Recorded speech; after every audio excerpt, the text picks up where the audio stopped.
Welcome to Macon Memories. This is Lynda Wright, and today's February 25th, 2009.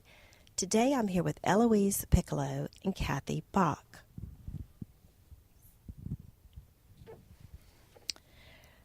I'm Eloise Piccolo, and I started Randolph-Macon in September of 1942, which of course was the following year after Pearl Harbor. So we went through some difficult times and different times during my years at Randolph-Macon. Shortly after we started in September, the enrollment was probably 300 about that time, but the boys started joining and being drafted by the Selective Service, and they started dropping off like flies until actually by mid-year, so many of them had left to go to the service. The following year, I think due to the lack of student enrollment, Dr. Moreland had been trying to get some additional funds for the college, and he was able to get a unit of the Army Specialized Training Program, called the ASTP, to come to Randolph-Macon, and they had a station here. The headquarters was over at the old Commons Club building on College Avenue, and the boys attended. They were especially selected, I think, by some sort of test to be to be college material. And they went to classes. Some classes they attended with the civilian students, and some were taught entirely by the Army personnel, things that didn't concern the regular student body. They had wake-up call in the morning. They marched to classes, and it wasn't anything to look out of the window in our civilian classes and see a group of Army in uniform marching from class to class, and often singing when they marched. Then in the afternoon at 5 o'clock, they had retreat over at the athletic field, and it was just like on an Army base. They did the whole procedure just as though you were in a regular Army base. Attending those retreats almost every afternoon were quite a few college girls and town girls, and just even townspeople who were interested in watching. Afterwards, they were free until the following morning when they had reveille. So naturally, with the shortage of civilian men, we kind of took up with the Army men. And our families opened their homes to these boys, too. Like on weekends, we often had several of the boys down to eat. My mother would invite them for Sunday dinner. And we dated. They were no different from the boy next door, really, even though they had a reputation of being, Army, which you had to be careful of at that time. They were supposed to be careful of. That really, with that additional funds, took Randolph-Macon through the hard times and enabled it not to have to close its doors. As I said, some of the classes were attended by the civilians and the Army students. Those times where our classes consisted of no more than a dozen, sometimes even 5 or 6 students. I remember my Latin class under Dr. Bowen. Of course, Latin was not the prime class that people rushed to matriculate in, but Dr. Bowen had 2 students. I was one of them, and I think we did that for at least 2 years of Latin. Maybe the 3rd year was just the 2 students, and we met down in one of the little rooms in the library. The library at that time was Peel Hall, which I'm not sure what it's used for now. It's administration.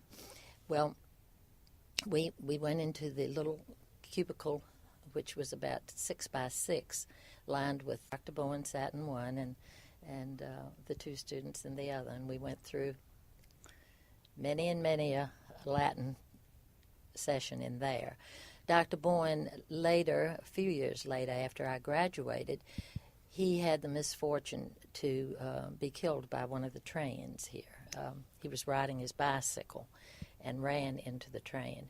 He was well into his 80s, still played tennis every day, and the joke was that if you played tennis with Dr. Boyne, you'd let him win so you could get a good grade in Latin. I never played tennis with him. Usually the boys did that. But he rode his bicycle from home over on College Avenue to class every day, and he would ride downtown. And one day a train came, and he just didn't see it. Was killed instantly. Most of the faculty, being an Ashland native, I had known most of my life, and they knew me. So our relationship was sometimes a strange one. We attended church together. Most of them went to the Methodist church. And we attended church. I had known them since I was a child. But then now I'm sitting in their classes, and it's a student-professor relationship. Let's see. Cathy, tell us about what it was like when you came and there were a lot more women on campus, although still relatively few to the men. Well, when I came, it was 1973, and the ratio was 4 men to every 1 woman. And well, one reason I came was basically because I really had a good feeling about Randolph-Macon, and I did like the fact that the classes would be small. And when I came, we did have 2 dorms that were devoted to the women. One we called New Dorm, which I understand is now Conrad, and the other was Mary Branch that faced the fountain. And we each dorm had its own resident. There was a little apartment for the woman to live, who was our dorm mother, and she, Mama J, was ours. And I distinctly remember Mama J, and she was, the person that was in control of who came in, what happened, and when you got in, because the doors would lock. Mm-hmm. We couldn't be out after a certain period of time, or the doors would lock, and then you'd have to have security come and unlock the doors, and you would be in trouble.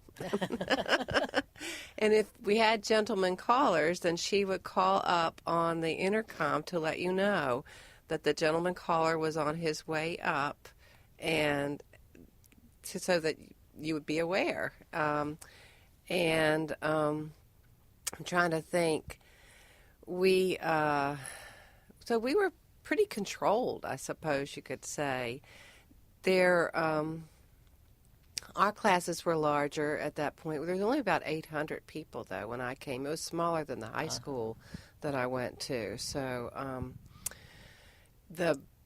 I would say that, in the classes, there'd be several women per class, but still it was a smaller number of women in the classroom. And we assimilated, and we got to know, of course, the guys on campus. I will say, I'll lead into a story in the fact that the guys here weren't used to having women living on campus. And they, for their parties, when they had fraternity parties, there were no sororities whatsoever. When there was the fraternity parties, they would go to Mary Washington. And actually, they brought girls down in a U-Haul to go to the fraternity parties. And, of course, then they went back. They stayed. I'm not sure where they stayed, to be real honest with you, but in homes? In homes. I in thought Ashland, so, yes. Because my mother took some, had a family of my own. We took in college girls quite often. Right. It was taking them a while to get used to socializing with the women on campus.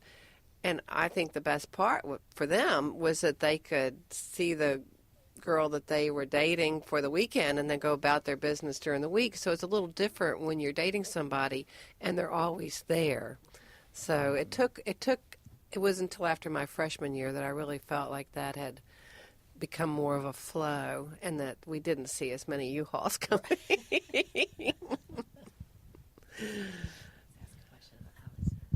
Did the male dorms also have dorm mothers, and was there the same protocol for women visiting their dorms as you were describing? No.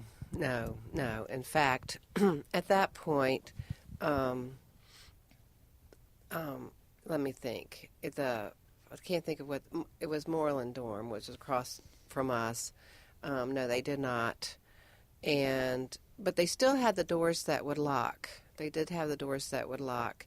And the guys did not have any kind of supervision such as that. And, a lot of the guys lived down in the motel dorms, we called them, which were built, I think, after the men came back from the Army. Is that right, Eloise? Yes, I think so. Yeah, to accommodate them. And we were told at that time that they were going to be temporary housing, that they were going to build other dorms down there, and they were considered, when they were built, to be temporary for the men returning from the war.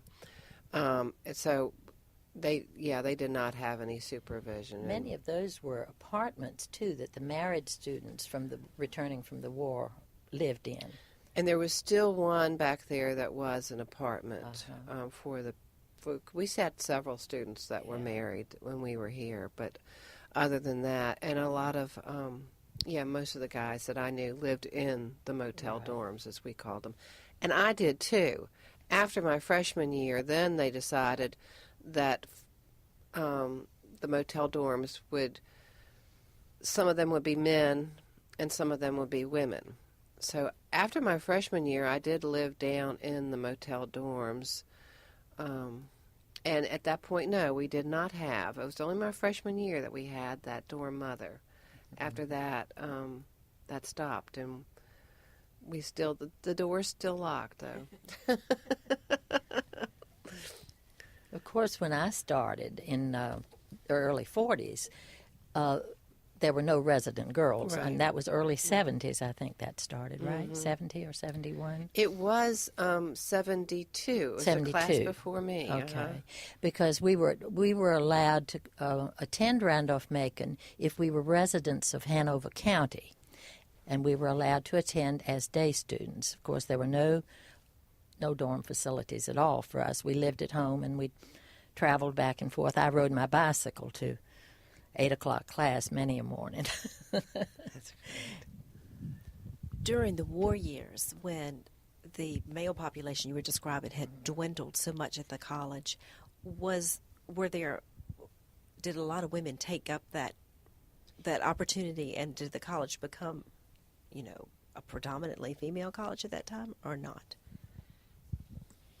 As well as I remember, I think our top enrollment for girls at any one time was about 12. No, not any extraordinary number at all. About 12, and a lot of them stayed 1 year, or maybe 2 or 3 semesters, and did not graduate. There were 3 of us, as I remember, who started as freshmen and went through and graduated, after the 4 years. I myself graduated in 45 because during the war, Randolph-Macon decided to open summer school to accommodate some of the boys who were coming and going to the service, and just to keep the college open all the time to recognize as much revenue as they could. I went 2 summers and therefore took up, doubled up on my hour load too, class load, and graduated in August of 45. So that was me at that time too. in August of 45. I don't know if you can remember if your graduation was before or after the end of the war and what the response was on campus to all the events in August of 45. I do remember our graduation, so much different from what it is now, but we only had 5 graduate at the time when I graduated. And our graduation was held at church services on Sunday, I can't remember the date, but it was just about the time of, the armistice had been signed.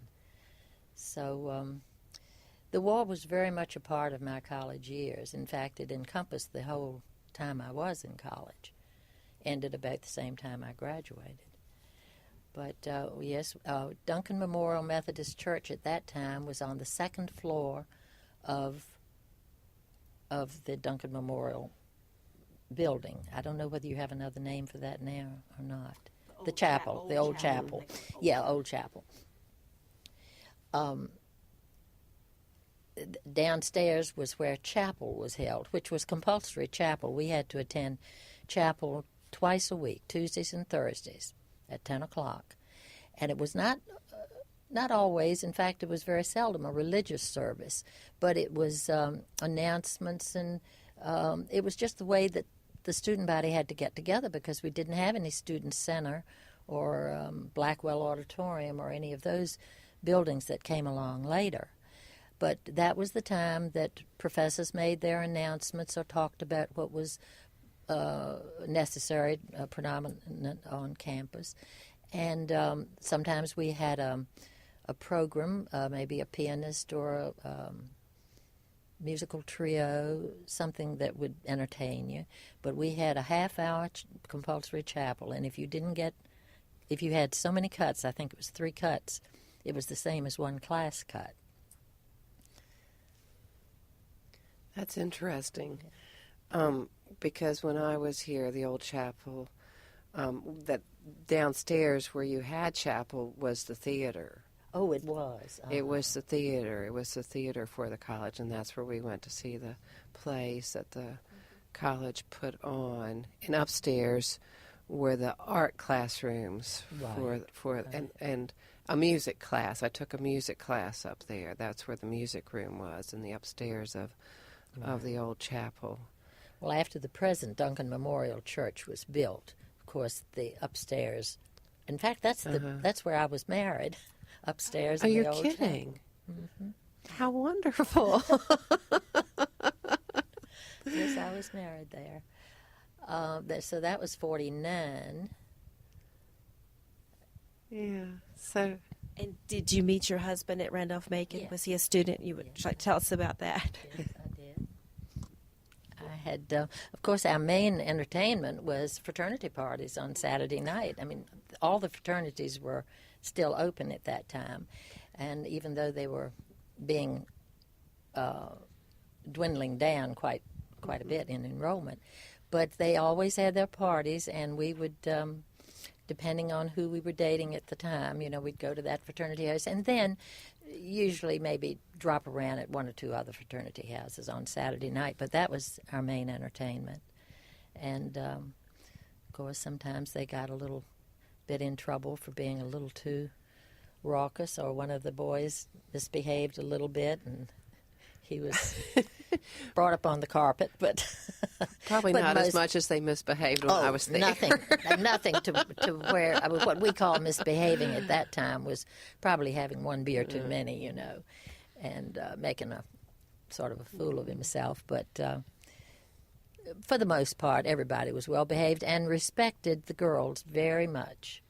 There was an occasional incident that was tried to be swept under the rug, but for the most part, they treated us well and, respected the girls to the nth degree. I agree with Eloise, and not much changed by the time that I was there. I mean, the fraternities were still the social life of the campus, and that's what every fraternity had a party every weekend. But and if there was more than one, we would kind of go around to the other fraternities. Our social life on campus was on campus. We didn't go into Richmond. I mean, that was very rare. There'd have to be something very special to go into Richmond, something, to see a play or something along that nature. But generally speaking, we entertained ourselves here on campus. And no cars were, I mean, I'm sure when Eloise was here, there weren't any cars, basically. But when I was here, it was unusual for someone to have a car. Right. What about the entertainment that you came up with? The entertainment, as I said, we did have to entertain ourselves. And at that time, when I started here, in that January is when streaking became very popular in the country.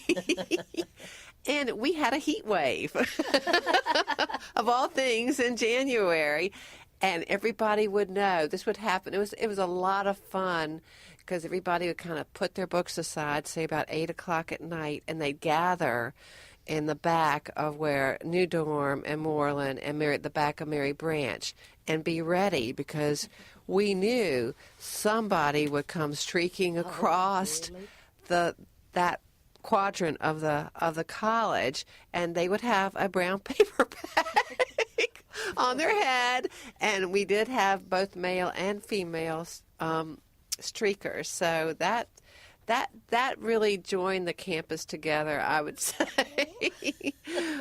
more than anything else. And it was basically a lot of fun. It kind of united us, yeah. Well, we were quite a bit before the streakers, but in talking about the fraternity parties on Saturday night, the event on campus each year was the Panhellenic dances.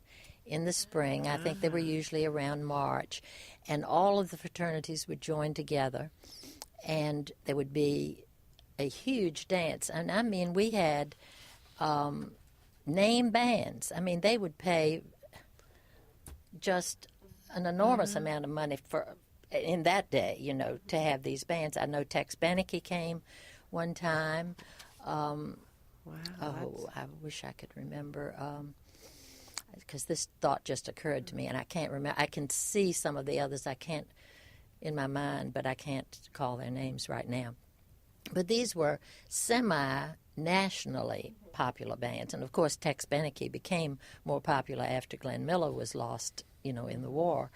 He took over his band. But Tex Beneke played for Glenn Miller for quite a few years before the Glenn Miller band was disbanded. But Tex Beneke and one more that I really can't remember, but he was a very well-known band leader.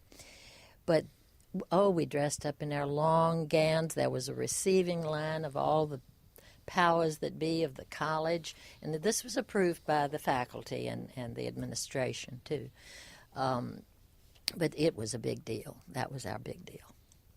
That's really interesting. Yeah. That sounds really nice. In my yearbook, it has a section on Panhellenic Council. And we did not have that, but we did do our own. We decided that we'd have our own dress-up parties. The girls, of course, initiated this. And that was nice. Just within our dorm area, we would do that, and that was nice. Yeah. But no, we did not have That had started before I entered college, because I remember in high school I would hear about the Panhells. They were, and if you ever got a college boy to invite you to a Panhell dance, you were in. Of course, my mother didn't allow me to date college students when I was in high school, so it never came to me. Until I was in college, I went to them here with other students. We did attend Camptown races. Oh, yeah. Yes, so we did. So that, my freshman year, I distinctly remember going out to Camptowns and participating in that. And actually having friends came down for the Camptown races. And That was a big weekend on campus when Yes. Camptown Races was a big weekend for us. Yeah. Well, of course, those large dances disappeared, when the war came. Most of that, I think, I'm remembering from my freshman year, because my freshman year, things were still going along. We were still kind of in awe of being at war, and it hadn't really struck us full force here. So we were going along on campus just about as before, and they were the real frills and the big college bands and so forth. By the time the next year rolled around, and people were tightening their belts and being a little more frugal, all the frills kind of disappeared. What I think is interesting, Eloise, is that you were here during World War II, and I was here. The Vietnam War was still going on, That's right. and actually, I can remember being in a guy's dorm, and they were watching TV to see if their name would be drawn as to whether they As selective service, yes, yeah. had to go to Vietnam. I wouldn't say that it was still involved in protest, against the war as much. Of course, there's people on campus who were against the war and people that were for the war, et cetera, but it wasn't as much of an issue as basically worrying about whether, somebody you knew would be drafted. Yeah. And, yeah. So it had its effect on the campus, too. In a different sort of way. The protest that we had was more about visitation, because this was the new generation. We felt like we could govern ourselves as far as our social life, and so we did have protests, and we marched over to President Luther White's house. On College Avenue, and we stood outside with our candles, and then we had a sit-in at Mary Branch, and we sat around and played cards and hung out there, so that we were going past the curfew time. So that was our major protest, and I guess it worked, because the next year things were a little more relaxed along that line. Yeah. I was just going to say one more thing about the small enrollments. After the war started and so many of the boys were drafted, our classes dwindled, and as I said, some classes were just 5 or 6 students. I do remember my physics class, which was over in the, what is now the Flippo Armistead Art Building. Pace Armistead, that's right. But that was the building that my, most of the sciences, chemistry and biology and physics, were held. And my physics class was in an upstairs classroom, and it was practically filled. I bet there were probably 25, 30 students, almost the entire enrollment of the college at one time. But Dr. Keeble was physics professor, and Mr. McNeil, who was also treasurer of the college and held I think he wore a few other hats too, but he was also assistant physics professor. During that time, we had a very small faculty, and the offices, at one time, Dr. Hatcher was vice president, secretary, and treasurer. Oh, my goodness. And that was Gertie Sloan's father. And he was vice president when I entered. Dr. Moreland was president. He had come here in 1939, I believe, and I entered in 1942. And he was president. His 4 girls, or its 2 older girls particularly, were my generation and my friends in class at high school with me. They went away to Randolph-Macon Women's College, and I attended here mainly. But it was it was affordable to my family, and it was also an excellent college, so couldn't beat that combination. And I could live at home, which of course I miss so much in the dorm college life. Right. But we had, with the fraternity houses, the only fraternity who had a house mother was the KA house. And Mrs. Hamner, Lula Hamner, was house mother there.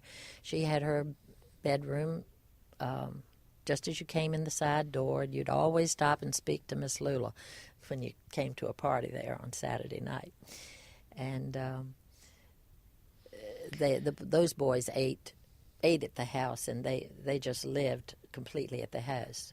That was a really, really well-run fraternity at that time. Was there a cafeteria? No cafeteria. Right. The boys ate in boarding houses. Okay. They had Miss Mary Blackwell, Mrs. Wagner were two of the main boarding houses, and they fed the boys. Sometimes faculty members, too, if they wanted to come. But it was home-style cooking. So they lived close to campus? Yes, those houses were within 2 or 3 blocks of campus.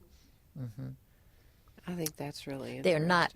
They're not standing now. Miss Mary Blackwell's house was right where the Bank of America is now, but facing the other street. So the boys only had like 1 or 2 blocks to walk. And Mrs. Wagner was on College Avenue up near where one of those large fraternity houses, I can't think, SAE probably, yes. Mm-hmm. I hadn't. Would they eat three meals a day at the boarding house? It depended on, I think, the contract that they had with her, but she would feed 3 meals a day. Yes. That's real. I think that's really and interesting. I imagine a lot of them only contracted for 2 meals, but no cafeteria. We had a cafeteria, but it's now considered, I think, space for the athletic department. Yeah. It was right across from the gym, yeah. And our gym was we thought it was the new gym, Crenshaw. It was right across from there. It's just that it's still there. The building is still there. And we did not have, of course, the student center until it was my, I guess maybe it was my sophomore year. I worked over there for a little while in the student center, but that was being built, and there's still the little campus CX, yes, that's what it was. The little CX was still there. Campus Exchange. Yeah.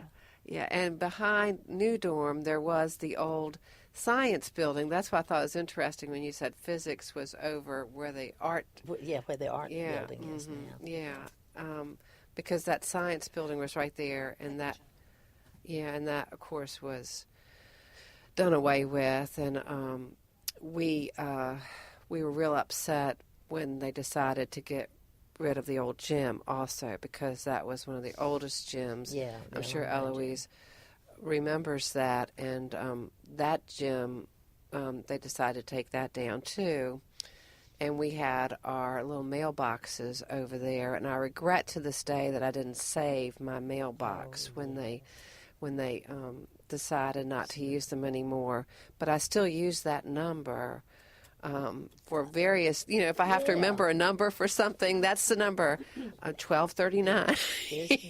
That is amazing.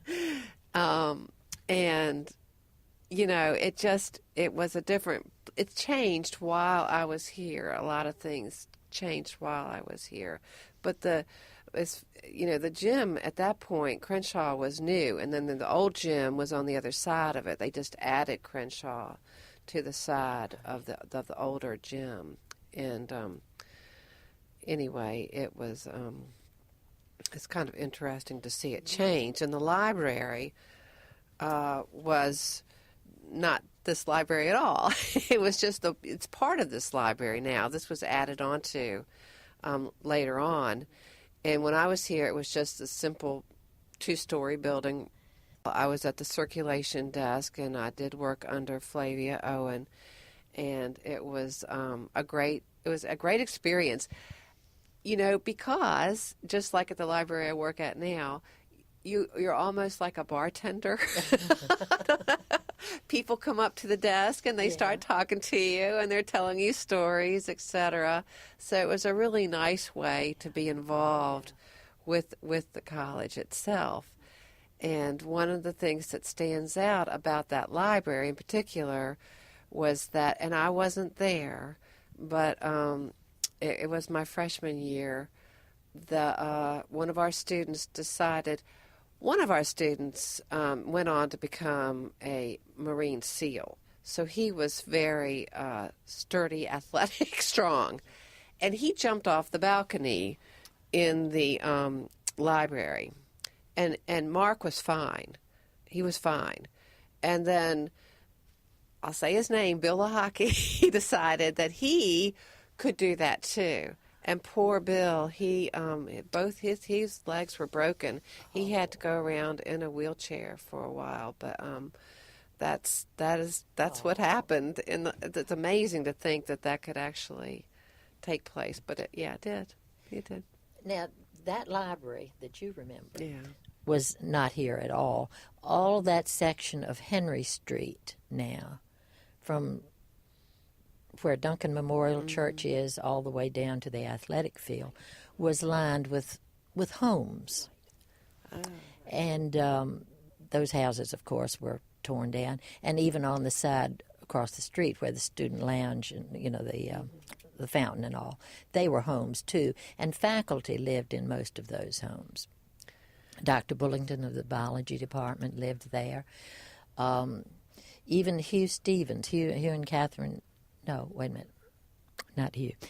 Paul and Carolyn Severin, when they came, as he was coach, football coach, and they lived over there.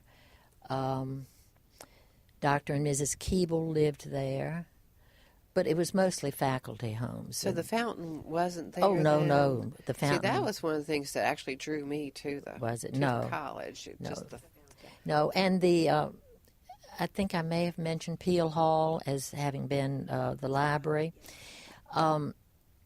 Upstairs, you had to go upstairs to the desk and to the library. And Mrs. Haley, who was the wife of Dr. Joe Haley, the German and Greek professor, Mrs. Haley was the librarian from as long as I can remember until my freshman year. And she still continued, but she brought in a young lady from Alabama named Flavia Reed, she was at the time. Flavia was not married then, but she did find a local boy, and she married Ted Owen, who was an Ashland boy.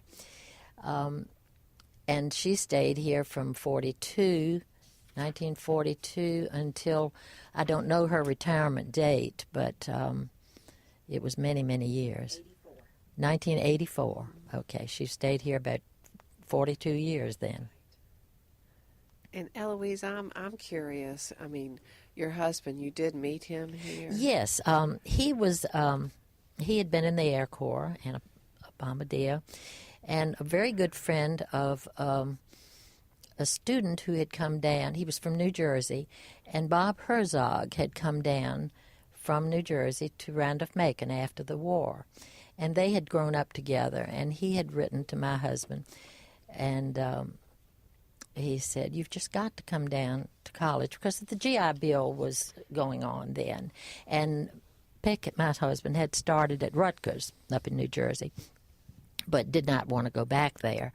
So Bob enticed him to come to Randolph-Macon, and he came down in the middle of the winter and started in the January term. And I often heard him say, if Bob had not been there at the train station, which is the present train station, and he got off the train, if Bob had not been there, he would have gotten on the train and gone on back to New York or wherever the train went. It was snow, it was cold, the campus had no leaves on the trees, and it really was not an attractive campus at that time. Nothing stood out but Hall. You could see Wash Frank Hall, the old chapel, but they were just those original core of buildings. Right. And with the snow and no leaves, nothing to attract him, he said he just got a terrible feeling. Maybe I've made a mistake. But he did get off, and he and Bob continued to be friends. Bob still lives. He and his wife raise horses up in the Beaver Dam area, and he was headmaster at St. Christopher's for quite a while, and I see him occasionally, but he, like myself, sometimes the years have taken a toll. Did you marry while you were here in college? Or No, after? no, I had graduated. He stayed here and at Randolph-Macon, and then he went to MCV Pharmacy School. Right. And so we married in between Randolph-Macon and MCV, a pharmacy school, and that was 1949. So I say I imported my husband. But, quite a few New Jersey, Pennsylvania, and New York boys came to Randolph-Macon. I was just going to say the same thing. Yeah, that was still awful interesting when I was here. There was that awful lot from that area. And I don't know whether it was word of mouth or whether just what prompted them to come to a small southern college. But we had And my best majority. friend was from Baltimore. We had a few, quite a few from the Baltimore Is that area right? too. Yeah, she grew up in Baltimore, and she was the resident advisor, I guess, on my hall when I started. But I met my husband here also, but he had graduated before we started to date because he was working for the food service. That's why I was interested in the cafeteria. Oh, okay. He worked for the food service that we had here, and that's what he made his career in, was college food services. So, and he was the food service director at Randolph-Macon Women's College for a while also. So, that. yeah, so, Interesting. yeah. No, I had been friends with Bob, and so one of those fraternity parties, on a Saturday night, he said, he had told my husband, he says, I know this little town girl that I think you would probably enjoy dating. Because Bob and I had just a friendship relationship, and so he set me up with Pick, and from then on, we just were a twosome. Yeah. I knew John. I want to say that one of the best parts of going to Randolph-Macon for me, my sister went to Virginia Tech, and I looked at Virginia Tech. And at that point, as far as financially, what I got, the money I got to be able to come to Randolph-Macon, it matched. At that point, I could have gone to either one, but I had that much support because my parents didn't have a lot of money. But anyway, I love the fact that when I graduated, I had such a wide range of friends here, and that you knew everybody. I mean, almost everybody. Right. I know it was almost 800. I'm sure it was even more so for Eloise. And so you had this connected bond that I know people that go to larger schools don't really have. They tend to know just the people, say, in their fraternity or whatever. Yeah, but here, right. you knew everybody. And it was easy to become involved. I got involved in the student government, and I was senior class president, and just really involved in different things in the campus, because it was just such a it was convivial. Natural. Yeah, it was natural to be able to do that. Yeah. That is one of the great things about Randolph-Macon, and the connections people make. I hear that over and over in these interviews. Well, before we finish, I would like to hear if you have any memories or stories or anything about Flavia. I know you probably knew her in town, Eloise, a member of the Women's Club for many years. And Cathy, you said you worked for her. So I was just wondering if you had could sum up her personality or just describe her or anything about Flavia. Flavia was a wonderful person. I'm sure, I don't know from the end of being a competent a librarian, but I'm sure she was. I knew her mostly as a neighbor. I lived just a block from her. And she and her family, and she raised her family in that house, and Now her son and his wife and children live in it. So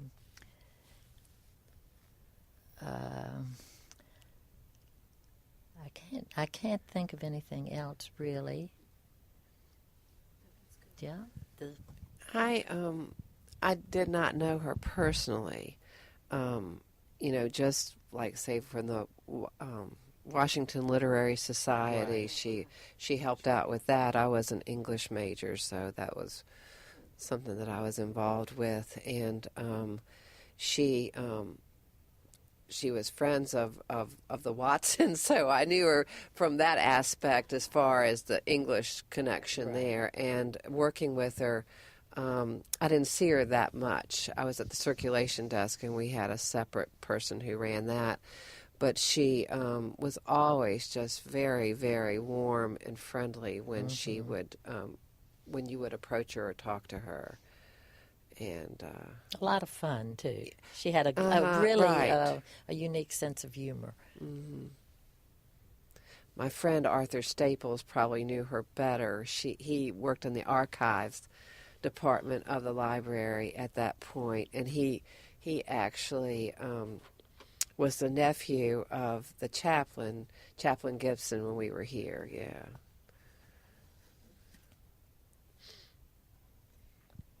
Any final thoughts on your time here? Any other memories? One thing came to mind just a few minutes ago.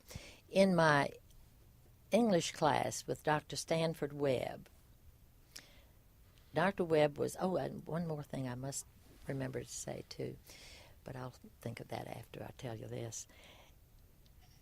One of the favorite, he was just one of the smartest men and very, very nice, and he had a cute sense of humor too. But I will say sometimes his classes were a little boring. And so one of our favorite pastimes was to count the number of times that he paced up and down from one side of the room to the other. And he would always stop when a freight train would come by, because that class was held. See, we had very few class buildings.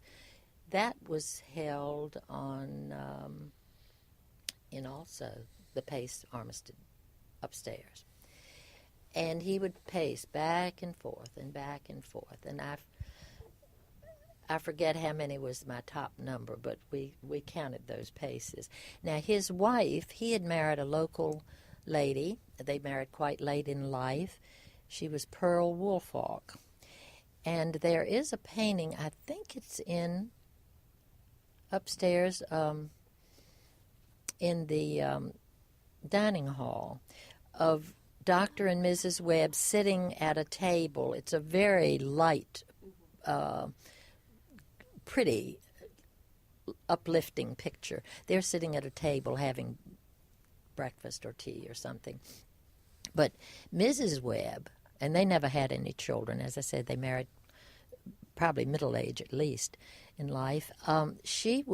We had to have at one point with all the girls here, even though they were few in number, we had to have some sort of supervision.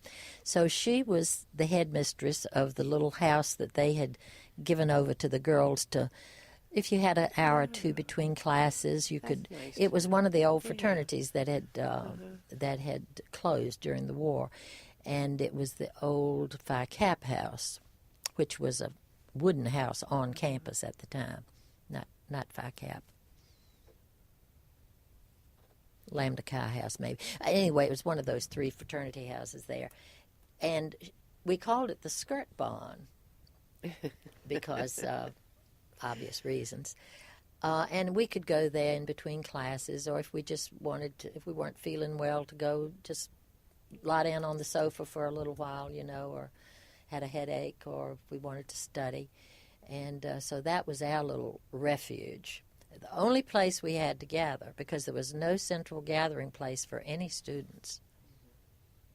I mean, the boys had their fraternity houses, and we had the skirt. When I came, they were still working out a lot of different how to assimilate the women into the college. And B.J. Seymour, with whom I have a lot of respect for, she was made dean of the women, and she was a religion professor here, but that was her role, and she did a wonderful job in that position, just guiding and working with the women if there was any problems, etc. So, yeah. And the buildings themselves, I am proud of the fact that our class, we worked very hard to renew interest in restoring Wash Frank Hall, which has been done. And one of my classmates, our gift to the college that year was the painting that we had done, that she had done, Rebecca Bowles over at, works in the bookstore now. She did that painting, and eventually, I'm very proud of the fact that we were able to generate interest in raising funds to restore the building. So, anyway. That's interesting. Yeah.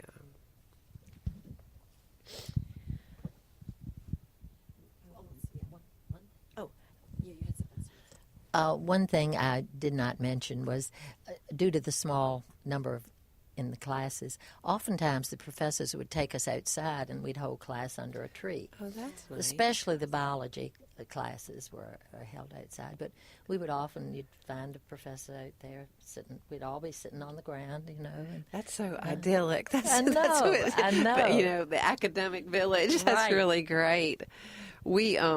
I will say that in the spring, because that made me think of spring, and that was basically the favorite time to be here at Randolph-Macon. And we had a co-ed softball team, and that was really fun to play softball. And that was another way that we kind of became part of the campus as that type of thing. And just watching baseball and soccer, it was all very much fun in the springtime. We had, just like they did, it sounds like we had colloquy, we called it, in January, what they call Jan term now. But I know after I graduated, they switched it to May one year, and that just didn't work out too well because it was just so beautiful here in the spring. Yeah. No, we didn't have a separate January term. We just went. Oh, you didn't have that? No, we did not have a separate J term. We went till... I never did understand why we came back after Christmas vacation at all, because it was just about 2 weeks. And I think our second semester started around January the 15th. So, no, we just had the 2 semesters. And as a freshman, I had gotten some small scholarship. And as a freshman, I know tuition was $90 per semester. Oh, my goodness. $90 per semester. That's an amazing memory, and I can see why you remember that. Yes. There's one memory that I forgot to share when I was talking earlier that in our conversation just now just came up, and that is the connection between Ashland and Randolph-Macon while I was here in the beginning of the middle of the 70s, and we did have what we call colloquy, which they call Jan term now.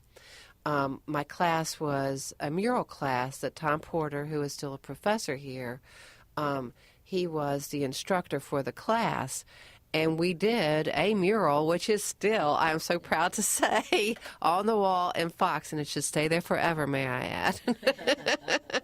It was a wonderful experience. And one of the best parts about the experience was the fact that we had to plan the mural. We had to get what we needed to use as far as paints, etc., for the mural. And I will never forget going over to Meade and Company, which was on the Railroad Avenue at that point, and talking to Meade Jones and his great generosity in helping us out in doing the mural. And he came when we had the opening of the mural, etc. And it just it made Ashland seem so special to me, the way that business owner worked with us. Thank you, Eloise and Cathy, so much for sharing your memories today, the Macon Memories.